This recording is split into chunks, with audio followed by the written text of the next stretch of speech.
नमस्कार दोस्तों, जय हिंद। कैसे आप लोग? आशा करता हूँ कि आप लोग ठीक होंगे। मैं विजय कुमार। हम लोग बात कर रहे हैं प्रश्नावली 8 का ए में आपका क्वेश्चन आज कौन सा है? तीसरा है। और मैं आपको बता दूं, एकदम बेसिक से बताने का प्रयास करता हूं। कोई बच्चा ये नहीं कह सकते कि सर मुझे ये प्रश्न समझ में नहीं आया। ठीक है, कोई भी XYZ बच्चा, कोई भी बच्चा कितना भी कमजोर होगा तो कोई ये नहीं कहेगा सर मुझे एक प्रश्न समझ में नहीं आया। ठीक है, मैं एक क्वेश्चन पहले मैं आपको बेसिक बताया था, फिर उसके बाद क्वेश्चन बताया था। ठीक है, एक क्वेश्चन बड़े शानदार तरीके से समझाता हूँ, बस आप वीडियो में बने रहें। चलिए आते हैं अगले क्वेश्चन पर, देखते हैं। क्वेश्चन नंबर 3 हमारा क्या दिया है?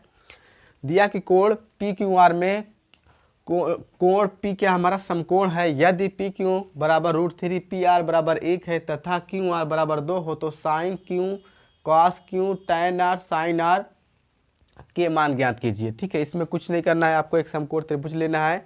जो इसने कहा है वही हमें फॉलो करना है, बाकी कुछ नहीं करना। ठीक है, बहुत ही शानदार तरीके से मैं आपको समझाता हूँ। चलिए देखिए, मैं एक समकोण त्रिभुज ले लेता हूँ। ठीक है, ये मैंने ले लिया ना। चलिए अब देखिए, यहाँ पर कह रहा है कि यहाँ पर अब हमें कौन से, यहाँ पर नहीं देखना है, इस पाले पर अब ध्यान नहीं देना है। देना ध्यान क्या हमारा यहाँ पर, कि जो कहे कि हमारा समकोण जो है उस पर हमें बहुत ज़्यादा फोकस करना है। मेन पॉइंट यही है। ठीक है, आपका क्वेश्चन हल करने का मेन पॉइंट आपका यही है, जो समकोण का है। समकोण क्या कह रहा है कि जो कोण आपका P है वो क्या है? समकोण है। तो P हम यहाँ मानेंगे आपका समकोण, क्योंकि यही वाला क्षेत्र हमारा क्या होता है? 90 डिग्री होती है, बाकी सब ठीक है ना। तो ये हमारा क्या होता है? समकोण त्रिभुज होता है। तो यानी कि ये 90 डिग्री, तो इसका हम P मान लेते हैं। अब हमारे पास बचा क्या? PQR। अब इसे कुछ भी कहीं भी मान लो, R यहाँ भी मान लो और P यहाँ भी मान लो, सॉरी Q यहाँ भी मान लो। ठीक है, या आप Q यहाँ मान लो, R यहाँ मान लो, चाहे जो मान लो, आपका आंसर सेम आएगा। ठीक है, बाकी आपको ध्यान क्या देना होता है? मेरा कहने का मतलब है आपका ध्यान देना होता है समकोण त्रिभुज के। जब कहेगा आपका समकोण हमारा ये वाला कोण है या दूसरा कोण है, तो हमें बस यहीं पर ध्यान देना, बस आपका क्वेश्चन हल हो गया। मैं एक ही क्वेश्चन में समझाने का प्रयास करता हूँ कि कोई बच्चे ये नहीं कह सकते मुझे प्रश्न नहीं आया। मैं ये क्वेश्चन तीसरा बता रहा हूँ, आप ऑटोमेटिक सारे के सारे क्वेश्चन हल कर लोगे, मैं ये दावे के साथ कह सकता हूँ। चलिए, इतनी बात समझ में आई ना। अब ये देखिए, 90 डिग्री सामने वाली भुजा हमारी क्या होती है? कर्ण होती है। बात समझ में आए ना। अब देखिए, जिस पर टिका होता है हम क्या बोलते हैं? आधार होता है। जो हमारा बच्चा होता है वो हमारा लंब होता है, सीधी रेखा पर। अब ये आपस में कैसे चेंज होते हैं? आधार और लंब। कर्ण कभी भी चेंज नहीं होता, आधार और लंब स्थिति आने पर चेंज हो जाता है। जैसे कि इसकी जैसी स्थिति होती है वैसे चेंज हो जाता है। ठीक है, मैंने बेसिक में भी बताया था बहुत ही बारीकी से। चलिए आप देखते हैं यहाँ पर अब क्या कह रहा है कि PQR बराबर √3, यानी कि यहाँ पर देखिए P और Q बराबर कितना है? √3 है। मान रख देते हैं PR बराबर कितना है? या PR या PR। ठीक है, या RP या PR, बात एक ही है। कितना है? 1 है। कह रहा है QR, Q या PQ, Q और R।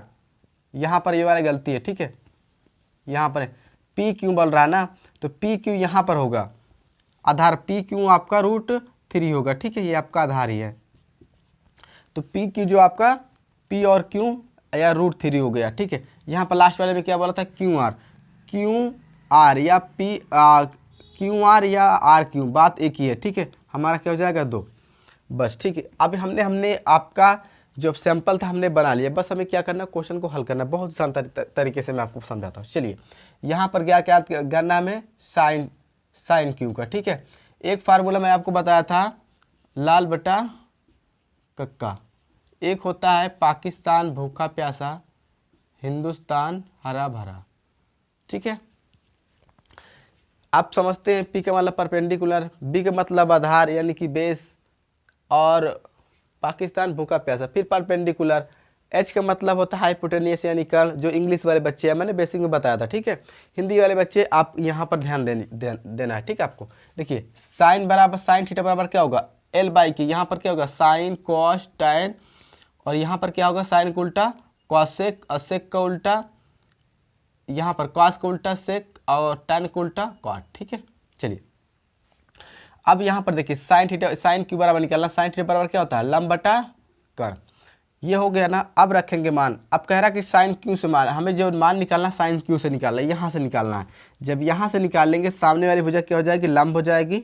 जिस पर टीका होगा वो आपका आधार होगा, यानी कि जिस पर जो कह रहा है, जहाँ पर कह रहा है वो आपका आधार होगा, जो सामने वाली भुजा होगी आपकी क्या होगी, लंब होगी। तो ये लंब है ना आपकी, तो ये लंब हमारा कितना है, 1 है। अभी आगे मैं समझाता हूँ आपको। 1 और आपका कर्ण, कर्ण कितना हो गया, 2, ठीक है ना, बटे में। अब आते हैं cos Q, cos Q same कह रहा है कि यहीं से ज्ञात करो। तो कॉस क्यू बराबर क्या होगा आपका, सी बाई यहाँ पर ए बाई के, ठीक है। चलो अब रखते हैं ए बराबर हमारा, यानी कि ए हमारा क्या है, आधार। आधार हमारा कहाँ है, √3, ठीक है। कर्ण हमारा 2। अब कह रहा है कि tan r का मान निकालिए। अब यहाँ से, अब यहाँ पर ध्यान देना बच्चों, ठीक है। नहीं है आप कहोगे सर मुझे ये समझ में नहीं आया, यहाँ पर बहुत ही ध्यान देने वाली बात, तभी आपको क्वेश्चन हल पाएगा। अब कह रहा है कि tan r से मान ज्ञात कीजिए, यहाँ से कह रहा है कि यहाँ से बात ज्ञात कीजिए। तो जहाँ से कहे उसकी सामने वाली भुजा क्या हो जाती है, लंब हो जाती है। बड़े ध्यान समझना। और जिस पर कह रहा हो क्या हो जाएगी, आपकी आधार मानी जाएगी। ये इसका नियम है। कर्ण ऑटोमेटिक कभी भी चेंज नहीं होता है, ये सारे के सारे चेंज होते हैं। कर्ण आपका स्थायी होता है, हमेशा ध्यान रखना। कर्ण हमेशा आपका स्थायी होता है। क्वेश्चन में अगर आ जाए टिक मार अपने कि कौन सी आपका विकल्प दे दिया जाए, कौन सा चेंज होता है कौन सा नहीं चेंज होता है, ऑप्शन दीजिए कर्ण है, लंब है, टैन है, इस प्रकार से। तो आपको वहाँ पर ध्यान देना होगा, ठीक है। चलिए अब यहाँ पर देखिए, tan r बराबर क्या होगा आपका, सॉरी tan r बराबर निकालने के लिए बोल रहा है ना। तो tan बराबर क्या होगा, लंब बटा आधार। कह रहा है यहाँ से ज्ञात कीजिए, तो यहाँ से ज्ञात कर दीजिए। ये सामने भुजा क्या हो जाएगी, आपकी लंब हो जाएगी, ये आपका आधार हो जाएगा। तो यहाँ पर tan r बराबर क्या होता है, लंब बटा आधार। तो लंब आपका कितना है, √3, आधार कितना है, 1। तो 1 ना रह के क्या हो जाएगा आपका √3, क्योंकि 1 का वैल्यू यहाँ पर नीचे है तो कम है तो नहीं मानी जाती, ठीक है। अब क्या कह रहा है, साइन r। साइन r बराबर देखिए कह रहा है कि यहीं से मान आप ज्ञात कीजिए। तो यहाँ से ज्ञात करेंगे। साइन r बराबर क्या होता है आपका, लंब बटा कर्ण। तो कह रहा है कि r से ही मान ज्ञात कीजिए। r से ज्ञात करेंगे तो ये क्या आपकी हो जाएगी, लंब हो जाएगी, कर्ण क्या आपका 2। बस ये रहा आपका आंसर। इसमें कुछ करना नहीं है, ज़्यादा बढ़ा चढ़ा के नहीं करना है। देखिए आपको सिंपल है। जहाँ से कहे उसकी सामने वाली भुजा को देखना है, कर्ण को आप भूल जाना है। कर्ण आपका चेंज नहीं होता है। जहाँ से कहे उसकी सामने वाली भुजा को हम देखेंगे, बस ये लंब हो जाएगी, ये आधार हो जाएगी। बस इतना ही चेंज करने में बच्चे को बहुत कन्फ्यूजिंग होता है। नहीं आएगा तो कमेंट करेंगे, मैं आगे प्रश्न बताने का हमेशा प्रयास करता हूँ, ठीक है। और हाँ, मैं पहले पढ़ाने का प्रयास कर रहा था, कुछ कारण आने के बाद मैंने नहीं पढ़ा पाया, ठीक है। अब आपकी रेगुलर क्लास चलेगी, एक एक वीडियो आप तक पहुंच जाएगा, ठीक है। हमारे चैनल को सब्सक्राइब करें, बेल आइकन को प्रेस करें, अपने दोस्तों पर शेयर करें। ये पांडे ऐसी अकेडमी है जहाँ पर एक क्वेश्चन बहुत ही शानदार तरीके से बताया जाएगा, ठीक है। आपको अब आपकी डेली क्लास चलने वाली है, भले ही एक ही क्वेश्चन चले, मगर डेली बताया जाएगी अब बहुत ही शानदार तरीके से। आप लोग कमेंट करते रहें, चैनल को सब्सक्राइब करते रहेंगे तो मेरा मनोबल बढ़ता रहेगा, ठीक है ना। चलिए आते हैं अगले प्रश्न पर, नोट कर इतना।